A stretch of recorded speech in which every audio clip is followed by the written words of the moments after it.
great information. We had some early stage venture capital and some late stage venture capital. And now, you guys, we are going to move into the legacy portion of our content, and we are super excited. We are going to kick it off with some pretty amazing people here. I'm going to bring over DJ Van Keuren. And I'm also going to bring over Robert Hayman, who some of you guys heard on our recent webinar last week that we did. I think we heard both of them. And I think DJ promised me that this was going to be really good. So, yeah, like I had said, I started getting really excited about this. You guys at Highspeed Alliance asked me to talk about legacy issues. And then, I started thinking about it, and I was like, you know what? I think there's a better way to go about this.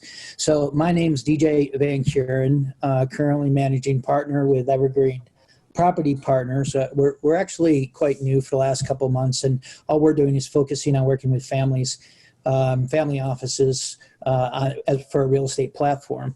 And that really comes out of me prior working with quite a number of single family offices.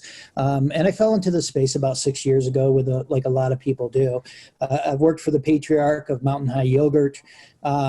Over the last year or so, I've been working with a Montfort family member. They own the Colorado Rockies.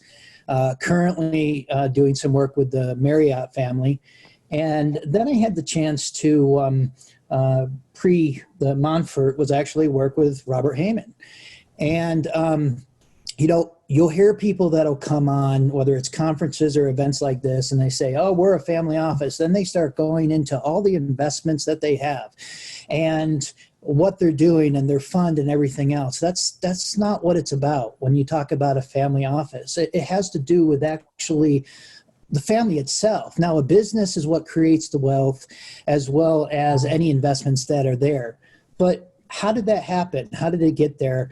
And, what is involved when you do have an exit strategy and you do have a significant amount of wealth that's created?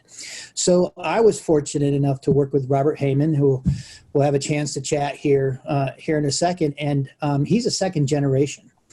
And Robert, what I want to do is I want to go through and I know a lot of these answers to these questions already, but tell me a little bit about, where was your family's wealth created? And I think it's really interesting that where you grew up, because you are a Beverly Hills family, right? So that's where I want to start. So I grew up in a family that my father was the founder and the owner for a number of years of a company called Giorgio Beverly Hills. It was a store on Rodeo Drive at first, started in the mid-late 60s, actually started in the early 60s. He took it over along with my stepmother at the time, Gail Hayman. And Fred Hayman and Gail Hayman drove it to be very successful. Then they had a fragrance, Giorgio Beverly Hills fragrance with the yellow and white stripes, very effusive fragrance. And it just exploded. It became number one around the world. They were very, innovative. They had exclusive limited distribution. And it just really created a great deal of wealth almost overnight and catapulted, the family to a great deal of